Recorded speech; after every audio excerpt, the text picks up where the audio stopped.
അസ്സലാമു അലൈക്കും വറഹ്മത്തുള്ളാഹി വബറകാതുഹു. പ്രിയപ്പെട്ട അധ്യക്ഷൻ കെ.എ. ബക്കർ സാഹിബ്, ജില്ലാ മുസ്ലിം ലീഗ് ജനറൽ സെക്രട്ടറി പ്രിയപ്പെട്ട എ. അബ്ദുറഹിമാൻ, നമ്മുടെയൊക്കെ പ്രിയങ്കരനായ സംസ്ഥാന മുസ്ലിം ലീഗിൻ്റെ ട്രഷറർ ആദരണീയനായ സി.ടി. അഹമ്മദ് അലി സാഹിബ്, ഇവിടെ LGML സംസ്ഥാന സെക്രട്ടറി, ജനറൽ സെക്രട്ടറി, എന്താണ് പഞ്ചായത്ത് ജനപ്രതിനിധികളുടെ ഉത്തരവാദിത്തം, പഞ്ചായത്ത് മുനിസിപ്പൽ ജനപ്രതിനിധികളുടെ ഉത്തരവാദിത്തം എന്നത് വിശദമായി നിങ്ങളോട് സംവദിക്കാനും ക്ലാസ് എടുക്കാനും എത്തിയിട്ടുള്ള പ്രിയപ്പെട്ട P.K. ഷറഫുദ്ദീൻ, വേദിയിലെ എല്ലാവരും പേരെടുത്ത് പറയേണ്ട ആളുകളാണ്, സദസ്സിലിരിക്കുന്നവരായാലും വേദിയിലിരിക്കുന്നവരായാലും. അതുകൊണ്ട് ആ ഒരു സാഹസത്തിന് ഞാൻ മുതിരുന്നില്ല. പ്രിയപ്പെട്ട സഹപ്രവർത്തകരെ, സഹോദരി സഹോദരന്മാരെ, ഈ പഞ്ചായത്ത് മുനിസിപ്പൽ തെരഞ്ഞെടുപ്പിൻ്റെ ഭാഗമായി ഏതാണ്ട് ഒരു 2 മാസം മുമ്പ് മുതൽ ഞാനിവിടെയുണ്ട്. ഞാനിവിടെ നിരീക്ഷകൻ എന്ന നിലയിൽ ഏതാണ്ട് 1 വർഷത്തിന് മേലെയായില്ലേ, 1.5 വർഷമായി ചുമതലയിലുമുണ്ട്. ഞാൻ വേറെ സ്ഥലത്തും നിരീക്ഷകനായി ഉണ്ടായിരുന്നു. ഞാനിതൊരു ഭംഗി വാക്ക് പറയാൻ വേണ്ടി പറയുന്നതല്ല. ഒരു ജില്ലാ കമ്മിറ്റി ഇത്ര കൃത്യമായി ഞങ്ങളോട്, ഞാൻ ഒരു 4-5 മണിക്കൂർ 5-6 മണിക്കൂർ യാത്ര ചെയ്താൽ വരിക, 10 മണിക്ക് ആരംഭിക്കുമെന്ന് പറഞ്ഞാൽ വളരെ കൃത്യമായി 10 മണിക്ക് ഭാരവാഹികളുടെ യോഗം അല്ലെങ്കിൽ കമ്മിറ്റി ഇത്ര സജീവമായി ശാസ്ത്രീയമായി സംവിധാനിച്ച് മറ്റ് പല പ്രദേശങ്ങളിലും അത് കാണാറില്ല. വളരെ നല്ല നിലയിൽ അഭിപ്രായ വ്യത്യാസമൊക്കെ സ്വാഭാവികമായി ഉണ്ടാവും, സ്വാഭാവികമാണ്. പക്ഷെ ഒരു സംഘടനാ സംവിധാനം എല്ലാവരെയും ചേർത്ത് പിടിച്ചെങ്ങനെ കൊണ്ടുപോകണം, അതിന് പ്രിയപ്പെട്ട ജില്ലാ മുസ്ലിം ലീഗിൻ്റെ നേതൃത്വം, അത് മാൻചായാലും അബ്ദുറഹിമാൻ സാഹിബായാലും ബന്ധപ്പെട്ടവരായാലും ഒക്കെ വളരെ നല്ല നിലയിൽ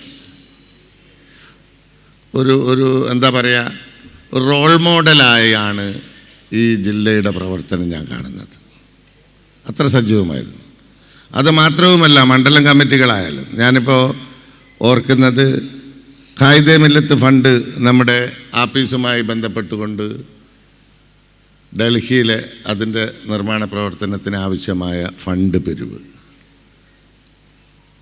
സത്യത്തിൽ ആദ്യമൊക്കെ എൻ്റെ മനസ്സിൽ, കാരണം ഞാൻ കാണുന്ന കാസർഗോഡ് ഒരു വലിയ കാസർഗോഡാണ്, പക്ഷെ ഞാനത് ഉദ്ദേശിച്ചതിലും അതിലും എത്രയോ ഇരട്ടി ഭംഗിയായി അതിൻ്റെ സമയം എത്തുമ്പോഴേക്ക് എല്ലാ നിയോജകമണ്ഡലം കമ്മിറ്റികളും കൃത്യമായി ചലിപ്പിച്ചു. ഇതൊക്കെ സൂചിപ്പിക്കുന്നത് ഈ വിജയവും വെറുതെ വരുന്നതല്ല, നമ്മുടെ സംവിധാനം ചലിക്കുമ്പോഴാണ് ഉണ്ടാകുക. അത് ആത്മാർത്ഥമായി ഐക്യത്തോടെ അങ്ങനെ വരുമ്പോൾ, ഇപ്പോൾ നിങ്ങളോട് പറയട്ടെ, മലപ്പുറം കഴിഞ്ഞാൽ ഞങ്ങളൊക്കെ ഇന്നും അഭിമാനത്തോടെ കാണുന്ന സ്ഥലമാണ് കാസർഗോഡ്. അത് കേരളക്കരയിലെ മുസ്ലിം ലീഗിൻ്റെ അഭിമാനമാണ് എന്ന് കഴിഞ്ഞ ആഴ്ച സജി ചെറിയാനും തെളിയിച്ചു. അദ്ദേഹം ഉദ്ദേശിച്ചത് ഏതോ അർത്ഥത്തിലാവട്ടെ, അതിവിടെയുള്ള ജനങ്ങൾക്കറിയാം എന്താണ് മുസ്ലിം ലീഗ് എന്ന്. അപ്പോൾ അത് ഒരു CPM ഒരു ദിവസം എന്തെങ്കിലും എന്ന് പറഞ്ഞാൽ ഒരു അപ്പൂപ്പൻ താടി പോലെ പാറിപ്പോകുന്ന ഒരു പ്രസ്ഥാനമൊന്നുമല്ല മുസ്ലിം ലീഗ്. ഇങ്ങനെ ഒരുപാട് ചെറിയാന്മാരെയൊക്കെ കണ്ട് അതിനോടൊക്കെ മല്ലടിച്ച് വന്നൊരു പാർട്ടിയായത്. ഞാൻ പറഞ്ഞു വന്നത്, ഇനി നിങ്ങൾക്ക് വലിയ ഉത്തരവാദിത്തമുണ്ട്. അതാണ് ഞാൻ ഇവിടെ സൂചിപ്പിച്ചത്. കാരണം ഇപ്പം നമ്മൾ 80% മത്സരിച്ചതിൽ 80% വിജയിച്ചു എന്ന് പറയുമ്പോൾ അത് ജനങ്ങൾ നിങ്ങളിൽ അർപ്പിച്ച വിശ്വാസമാണ്. എന്താണ് ഈ വിശ്വാസം? അതാണ് നമ്മൾ മനസ്സിലാക്കേണ്ടത്. എന്താ നിങ്ങളിൽ അർപ്പിച്ചിരിക്കുന്ന വിശ്വാസം? എന്താ? ഇന്ത്യ രാജ്യത്തൊരു ത്രിതല സംവിധാനമാണ്. ഒന്ന് സെൻട്രൽ ഗവൺമെൻറ്, പിന്നെ സ്റ്റേറ്റ് ഗവൺമെൻറ്, പിന്നെയുള്ള ഗവൺമെൻറ് ഏതാ? ലോക്കൽ ഗവൺമെൻറ് ഏതാ? അത് പഞ്ചായത്തും. 3 സംവിധാനമാണ്. ഇപ്പോൾ സെൻട്രൽ നമ്മളെ കയ്യിലില്ല. ഇവിടെ പിന്നെ സ്റ്റേറ്റ് ഇപ്പോൾ നമ്മൾ പിടിക്കും. സെമി ഫൈനലായപ്പോൾ കഴിഞ്ഞത് ഫൈനൽ വരാൻ പോവാം. പക്ഷേ നമ്മളടുത്ത് ലോക്കൽ സെൽഫ് ഗവൺമെൻറ് നമ്മളെ കയ്യിലുണ്ട്, അല്ലേ? ഇത് ഏറ്റവും വലിയ താഴെത്തട്ടിൽ ജനങ്ങളുമായി ഏറെ അടുത്ത് ബന്ധപ്പെടാൻ, അവരെ സ്വാധീനിക്കാൻ സാധിക്കുന്ന ഒരു സിസ്റ്റത്തിൻ്റെ പേരാണ് ഈ മുനിസിപ്പാലിറ്റി പഞ്ചായത്ത് എന്നൊക്കെ പറയുന്നത്, ഗ്രാമപഞ്ചായത്ത്. നമ്മുടെ പ്രിയങ്കരനായ മുസ്ലിം ലീഗിൻ്റെ ദേശീയ അസിസ്റ്റൻറ്റ് സെക്രട്ടറിയും യൂത്ത് ലീഗിൻ്റെ ദേശീയ ജനറൽ സെക്രട്ടറിയുമായ പ്രിയപ്പെട്ട ഫൈസൽ ബാബു ഇവിടെ എത്തിയിട്ട് നിങ്ങൾക്ക് വേണ്ടി ഞാൻ അദ്ദേഹത്തെ സ്വാഗതം ചെയ്യുകയാണ്. അപ്പോൾ ഈ ഉത്തരവാദിത്വം എന്താണ്? പഞ്ചായത്തുകൾ വഴി നമുക്കൊരുപാട് കാര്യങ്ങൾ പ്രാദേശികമായി. നേരത്തെ തിരുവനന്തപുരത്ത് പോയി 2, 3, 4, 5, 6, 7 ഒക്കെ ദിവസം കെട്ടിക്കിടന്ന് മന്ത്രിമാരുടെ ആഫീസിൽ കയറി ഇറങ്ങി സെക്രട്ടേറിയറ്റിൽ നടന്ന് എന്നിട്ട് തീരുമാനമെടുക്കേണ്ട സംഗതി ഇപ്പം നിങ്ങൾക്ക് ഗ്രാമസഭ വിളിച്ച് വീട്ടുമുറ്റത്ത് ചേർന്ന് അതിൽ നിന്ന് തീരുമാനിക്കാം എന്തൊക്കെയാണ് ഡെവലപ്മെൻറ്റ്സ് വേണ്ടത്. നിങ്ങളുടെ പ്രദേശത്ത് എവിടെയാണ് റോഡ് വേണ്ടത്, എവിടെ പാലം വേണം, വിദ്യാഭ്യാസവുമായി ബന്ധപ്പെട്ട് കാർഷിക മേഖലയുമായി ബന്ധപ്പെട്ട് അങ്ങനെ എല്ലാ വിഷയങ്ങളും ചർച്ച ചെയ്യാനും തീരുമാനമെടുക്കാനും നടപ്പിൽ വരുത്താനും സംവിധാനമുള്ള ഒരു ബോഡി, അതിൻ്റെ നിയന്ത്രണമാണ് നിങ്ങളുടെ കയ്യിലുള്ളത്. അപ്പം നിങ്ങൾക്ക് വലിയ ഉത്തരവാദിത്തമുണ്ട്. ആ ഉത്തരവാദിത്തം ഇവിടെ എല്ലാവരും സൂചിപ്പിച്ചു. സ്വാഗത പ്രസംഗത്തിലും അധ്യക്ഷ പ്രസംഗത്തിലുമൊക്കെ നമ്മൾ ജയിച്ചതല്ല, ജയിപ്പിച്ചതാണ്. ആ ഒരു ബോധ്യം നിങ്ങൾക്കുണ്ടാകുക. വേറെ ഒന്ന്, CPM-ൻ്റെ ജനപ്രതിനിധികൾ എന്ന് പറയുന്നത് അവർക്ക് ഡയറക്റ്റ് വരാൻ പറ്റില്ല. പ്രാദേശികമായി എന്ത് പ്രശ്നമുണ്ടെങ്കിലും അത് LC വേണം, BC വേണം, AC വേണം, അല്ലേ? ലോക്കൽ കമ്മിറ്റി അല്ല, ബ്രാഞ്ച് കമ്മിറ്റി അല്ലെങ്കിൽ ഏരിയ കമ്മിറ്റിയുടെ ഒക്കെ കത്ത് വേണം.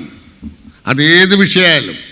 ഇവിടെ നമ്മൾ കാണുന്നത് UDF-നെ സംബന്ധിച്ചിടത്തോളം, മുസ്ലിം ലീഗിനെ സംബന്ധിച്ചിടത്തോളം തെരഞ്ഞെടുപ്പ് കാലത്ത് രാഷ്ട്രീയമുണ്ട്, ജയിച്ചു വരാൻ, അതിൽ സംശയമൊന്നുമില്ല. തെരഞ്ഞെടുപ്പ് കഴിഞ്ഞാൽ പിന്നെ എല്ലാവരും ഒന്നാണ്. അത് ജയിപ്പിച്ച ലീഗുകാരും കോൺഗ്രസ്സുകാരും മാത്രമേ വേണ്ടൂ എന്ന ധാരണ പറ്റില്ല. ഞാൻ വേറെ അർത്ഥത്തിൽ പറയുന്നതല്ല. നമ്മൾ ഇതൊരു ബൈത്തുൽ മാലാണ്, ഇത് നാട്ടുകാരുടെ പിന്നെ സമ്പത്താണ് നമ്മൾ ചെലവഴിക്കുന്നത്.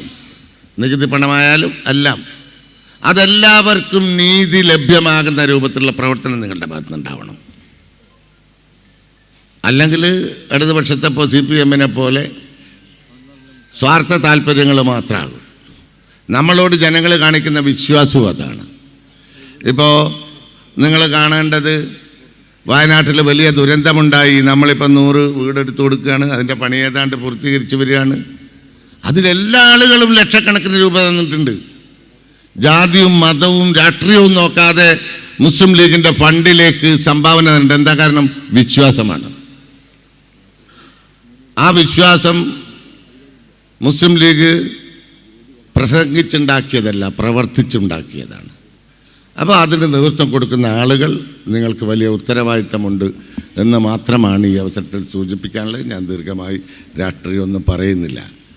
ഒരു കാര്യം നമ്മൾ മനസ്സിലാക്കേണ്ടത്, നമ്മൾ തെരഞ്ഞെടുപ്പ് കാലത്ത് ഇപ്പോൾ ഈ വിജയമെന്നൊക്കെ പറയുന്നത് വലിയ വലിയ തിളക്കമുള്ള വിജയമാണ്. എന്താ കാരണം? കേരളം മുഴുക്കെ ചരിത്രത്തിലില്ലാത്ത വിജയം നമുക്കുണ്ടാക്കിയെടുക്കാൻ സാധിച്ചു. അത് തകർക്കാൻ, ഈ വിജയം ഇല്ലാതാക്കാൻ ഒരു ഭരണകൂടം എങ്ങനെയൊക്കെ ചലിപ്പിച്ചില്ലാതാക്കാൻ സാധിക്കുമോ അതൊക്കെ അവർ ചെയ്തു. ഇപ്രാവശ്യത്തെ വാർഡ് വിഭജനം നമ്മളൊക്കെ ഭയത്തോടെ കണ്ടതാണ്. സാധാരണ വാർഡ് വിഭജനം ഉണ്ടായ എങ്ങനെയാണ്? അതിർത്തി, ഭൂമിശാസ്ത്രപരമായ അതിർവരമ്പുകൾ, പാലം, തോട്, റോഡ് എന്നൊക്കെ പറഞ്ഞിട്ടുള്ള കാര്യങ്ങളാണ് വാർഡുകൾക്ക് അതിർവരമ്പായി വരിക. ഇപ്രാവശ്യത്തെ അതിർവരമ്പ് മതവും രാഷ്ട്രീയവുമായിരുന്നു. വേറൊന്നും ഉണ്ടായിരുന്നില്ല. CPM മതവും രാഷ്ട്രീയവും നോക്കിയാണ് ഇപ്രാവശ്യം വാർഡ് വിഭജിച്ചത്. അന്ന് നമ്മൾ പറഞ്ഞൊരു കാര്യമുണ്ട്, നിങ്ങൾ എങ്ങനെ വിഭജിച്ചാലും, നാടിനെ എങ്ങനെ വെട്ടിമുറിച്ച് വിഭജിച്ചാലും ജനഹൃദയങ്ങളെ വിഭജിക്കാൻ നിങ്ങൾക്ക് സാധിക്കില്ല എന്ന് മുസ്ലിം ലീഗ് പറഞ്ഞു, UDF പറഞ്ഞു. അതാണ് നമ്മൾ കണ്ടതും.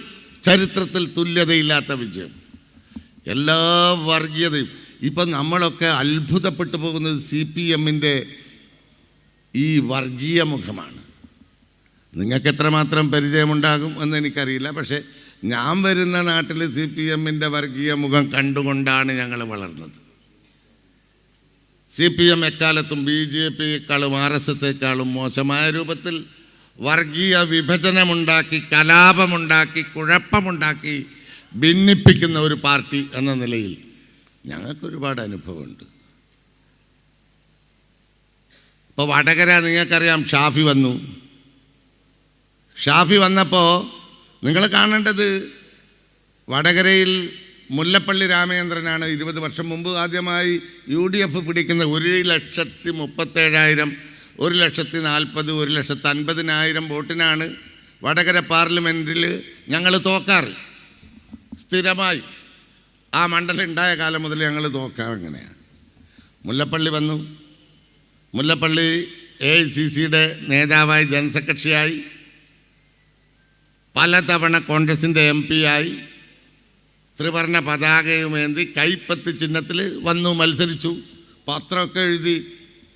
വടകര ഹരിതാപമായി. കാരണം മുസ്ലിം ലീഗ് അവിടുത്തെ ഏറ്റവും വലിയ ശക്തിയാണ്. എന്ത് പറഞ്ഞാലും പച്ചക്കടലായി മാറി എന്നെഴുതി. ആർക്കും ഒരു പ്രശ്നവുമില്ല.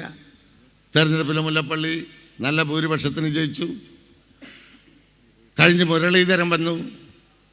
അപ്പോഴും ഇതുപോലെ തന്നെ നിലത്ത് വെച്ചാൽ ഇറുമ്പരിക്കും, തലയിൽ വെച്ചാൽ പേനരിക്കും എന്ന രൂപത്തിൽ മുസ്ലിം ലീഗിൻ്റെ പ്രവർത്തകന്മാർ മുരളിയെ നെഞ്ചേറ്റുന്നു എന്ന് പറഞ്ഞുകൊണ്ട് വലിയ പ്രചരണം മീഡിയകളും പത്രമൊക്കെ കൊടുത്തു. ആർക്കൊരു പ്രശ്നവുമില്ല. അന്നും തെരഞ്ഞെടുപ്പ് കമ്മിറ്റി മുല്ലപ്പള്ളിയുടേത് ഞാനായിരുന്നു തെരഞ്ഞെടുപ്പ് കമ്മിറ്റി ചെയർമാൻ. മുരളീധരൻ വന്നപ്പോഴും ഞാനായിരുന്നു. ഷാഫി പറമ്പിൽ വരികയാണ്. ഷാഫി പറമ്പിൽ ആരാ? 3 തവണ KSUവിൻ്റെ 3 തവണ MLA, KSU president, youth Congress president ഒക്കെ ആയിട്ടാണ് ഷാഫി പറമ്പിൽ കൈപ്പത്തി ചിഹ്നം ത്രിവർണ്ണ പതാകയായി വന്നു. ഷാഫി വന്നപ്പോൾ പ്രശ്നം. ഷാഫി വന്നപ്പോഴെന്താ, ഒരു മുസ്ലിം നാമധാരിയാണെങ്കിൽ ആർക്ക് വോട്ട് ചെയ്യണം എന്ന് ഞങ്ങൾ തീരുമാനിക്കും. അതാ CPMൻ്റെ. അതാണ് ഇവിടെയും സംഭവിച്ചത്. സജി ചെറിയാൻ എന്ന് പറയുന്ന കേരളം കണ്ട ഏറ്റവും വൃത്തികെട്ട സാംസ്കാരിക മന്ത്രി ഉണ്ടല്ലോ, ആ മന്ത്രി ഇവിടെ വന്ന് പറഞ്ഞത് എന്താ? ഇതേ ഭാഷയാണ്. മോഡി പറഞ്ഞു വേഷം നോക്കിയാൽ മനസ്സിലാവില്ലേ. എന്നാൽ മോഡിയുടെ ജ്യേഷ്ഠനായി സജി ചെറിയാൻ പറയാന്ന് പേര് നോക്കിയാൽ മനസ്സിലാവും. അപ്പോൾ എന്നിട്ട് വടകര എന്തൊക്കെയാ, ഷാഫിക്ക് വോട്ട് ചെയ്യുന്ന ആളുകളെ പാകിസ്ഥാനിലേക്ക് പോകണമെന്ന് 1.5 വർഷം മുമ്പ് വടകര വെച്ച് പറഞ്ഞതാണ്. കാഫിർ സ്ക്രീൻഷോട്ട് ഉണ്ടാക്കി. നിങ്ങൾക്കൊക്കെ അറിയാം. 5 നേരം നമസ്കരിക്കുന്ന, നോമ്പ് നോൽക്കുന്ന മുസ്ലിമായ ഷാഫിക്കോ അതല്ല കാഫിറായ ശൈലജ ടീച്ചർക്കോ വോട്ട്.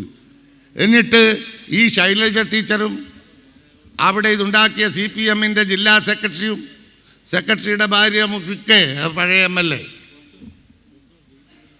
ഉൾപ്പെടെ എന്തൊരു വർഗീയതയാണോ ലീഗുകാരൻ്റെ വർഗീയത.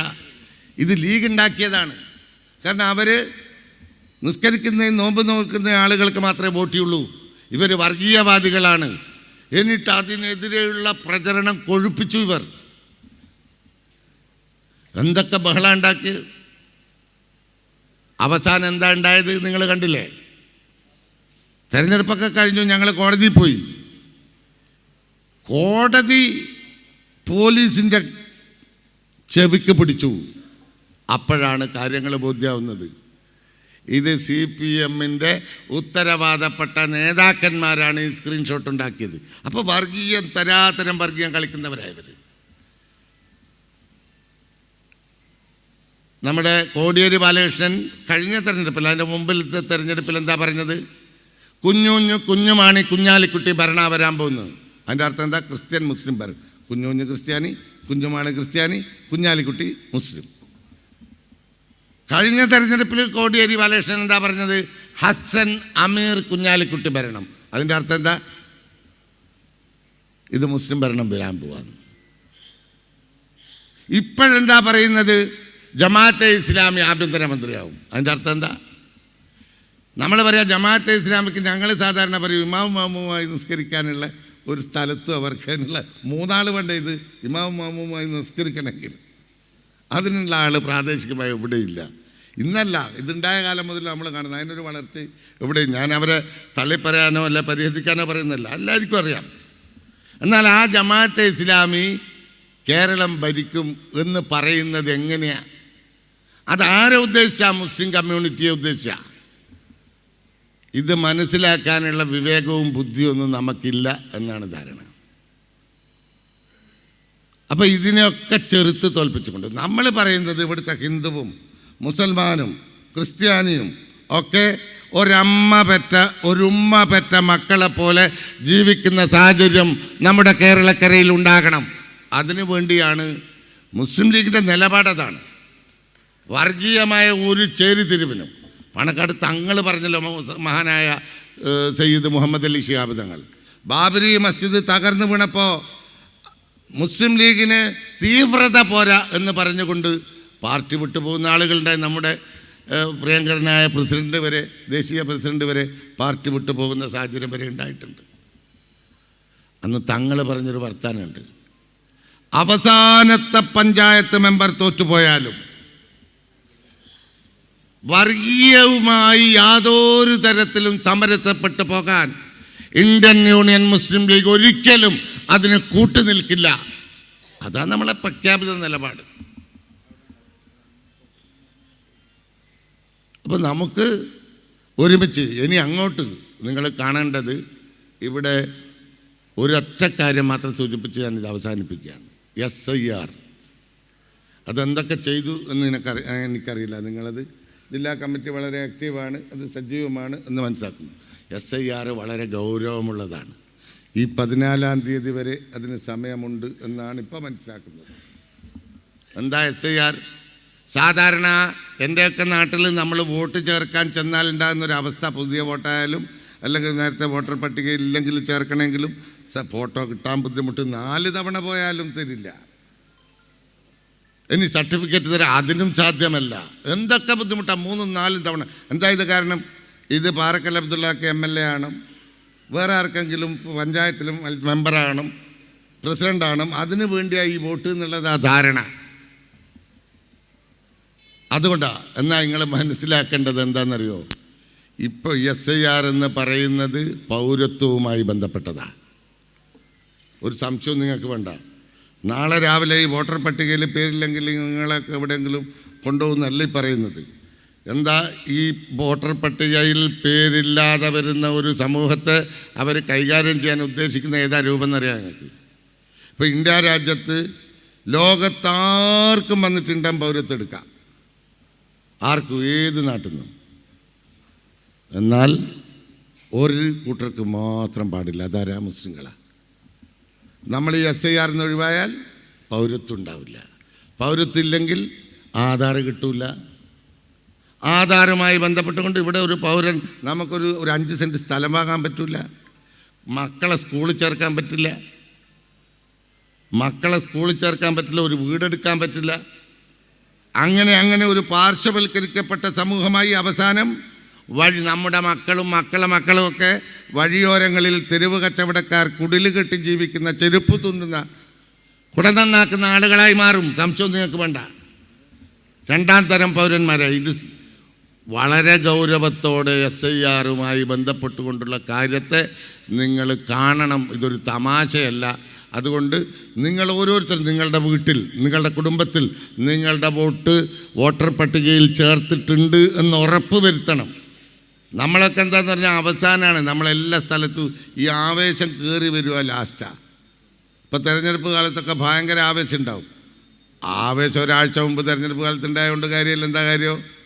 വോട്ട് ചേർത്താലല്ലേ ആവേശമെല്ലാം വരണ്ടേ? വോട്ട് ചേർത്തിട്ടുണ്ടാവില്ല പലരും. അപ്പം നമ്മൾ ലാസ്റ്റാണ് ഇതൊക്കെ ഉണ്ടാകുക. അതുകൊണ്ട് അത് പോരാ, ഇത് നിലനിൽപ്പുമായി ബന്ധപ്പെട്ട വിഷയമാണ് എന്ന് മനസ്സിലാക്കി SIRൽ ഒരു വിട്ടുവീഴ്ചയും ഈ 14-ാം തീയതി വരെ കണ്ണിലെണ്ണ ഒഴിച്ച് കാത്തിരിക്കണം. നിങ്ങൾ 10-20 ലക്ഷം ആളുകളെ ഇത് ഈ വോട്ടർ പട്ടികയിൽ നിന്ന് ഒഴിവാകും. ഇപ്പോൾ പലർക്കും ഒരു ധാരണയുണ്ട്, കരട് പട്ടികയിൽ വന്നിട്ടുണ്ട്. അതുകൊണ്ട് ഞങ്ങളൊക്കെ ഉണ്ടാവും എന്നുള്ള ധാരണ. എന്നാൽ കരട് പട്ടികയിലുള്ളവരൊന്നും വോട്ടർ പട്ടികയിൽ ഉണ്ടാവില്ല. പുതുതായി പലതും വരികയാണ്. ലീഗൽ മിസ്റ്റേക്ക്, പല മിസ്റ്റേക്കും പറഞ്ഞുകൊണ്ട് പലർക്കും നോട്ടീസ് അയക്കുകയാണ്, ഹിയറിങ്ങിന് ഹാജരാകാൻ പറയാണ്. അപ്പോൾ ഇതൊക്കെ വളരെ ഗൗരവത്തിൽ കാണണം. അങ്ങനെ കണ്ടില്ലെങ്കിൽ വരാൻ പോകുന്ന ദുരന്തം അപകടകരമായിരിക്കും. വേറെ ഒന്ന്, പ്രവാസി വോട്ടുമായി ബന്ധപ്പെട്ടുകൊണ്ട് നിങ്ങൾ കാണേണ്ടത് പരമാവധി പ്രവാസി പട്ടികയിൽ തന്നെ നിങ്ങൾ വോട്ട് ചേർക്കണം, നിർബന്ധമാണ്. 6A ഫോം വാങ്ങി നിങ്ങളത് ചേർക്കാൻ തയ്യാറായില്ലെങ്കിൽ, ഇപ്പോൾ CPM കണക്കെടുക്കുകയാണ്. ഞങ്ങളെയൊക്കെ ഏരിയയിൽ എല്ലാ സ്ഥലത്തും, നമ്മളെ ഏരിയ ഇവിടെ എല്ലാം ഉണ്ടാവത് പ്രവാസികളുടെ കണക്കെടുക്കാൻ പോവുക. എന്താ, ഈ ജനറൽ പട്ടികയിലുണ്ട വോട്ടുണ്ടല്ലോ, പ്രവാസി വോട്ട്, അതവിടെ നിന്നോട്ടെ. പുതുതായി ചേർക്കുന്നതും ഇവിടെ ജനറൽ പട്ടികയിൽ ചേർക്കുന്ന സാഹചര്യം അതെന്താ നിങ്ങൾക്ക് അതിൻ്റെ കാരണം എന്തെന്ന് ചോദിച്ചാൽ, നമ്മൾ പ്രവാസി വോട്ടാണെങ്കിൽ 6 മാസം ഇവിടെ ഇല്ല എന്ന് പറഞ്ഞ ഒരൊറ്റ കാരണത്താൽ വോട്ടർ പട്ടികയിൽ നിന്ന് പേര് നീക്കം ചെയ്യാൻ BLOമാർക്ക് ആരെയും കൺസെൻറ്റ് വേണ്ട. അപ്പോൾ ഈ SIR പട്ടിക വന്നാൽ പിറ്റേ ദിവസം വോട്ട് ചെയ്യാൻ നിങ്ങൾക്കാവില്ല. കാരണം പ്രവാസി പട്ടികയിലല്ലെങ്കിൽ നിങ്ങൾ വരുമ്പോൾ നിങ്ങൾക്കിവിടെ വോട്ട് ചെയ്യാൻ സാധ്യമാകാത്ത സാഹചര്യമുണ്ടാകും. അതുകൊണ്ട് പ്രവാസി പട്ടികയിൽ തന്നെ വോട്ട് ചേർക്കാൻ പ്രവാസികൾ ശ്രമിക്കണം. അതുകൂടി നിങ്ങൾ ഗൗരവത്തിലെടുക്കണം എന്നും കൂടി സൂചിപ്പിച്ചുകൊണ്ട് നിങ്ങളുടെ ഈ വിക്ടറി ഡേ വളരെ സന്തോഷകരമായ, വളരെ പാർട്ടി പൊരുതി നേടിയ ഈ വിജയം കാസർഗോഡ് ജില്ലയിലെ മുസ്ലിം ലീഗിൻ്റെ ഓരോ പ്രവർത്തകന്മാർക്കും അഭിമാനമാണ് എന്നൊരിക്കൽ കൂടി സൂചിപ്പിച്ചുകൊണ്ട് ബിസ്മില്ലാഹിർ റഹ്മാനിർ റഹീം ഈ ചടങ്ങ് ഇവിടെ ഉദ്ഘാടനം ചെയ്ത് അറിയിക്കുന്നു, നിർത്തുന്നു. അസ്സലാമു അലൈക്കും. ജയ് ഹിന്ദ്. സംസ്ഥാന മുസ്ലിം ലീഗിൻ്റെ ട്രഷറർ ബഹുമാനപ്പെട്ട CT ഹമീദ് സാഹിബ് ചുരുക്കം വാക്കുകൾ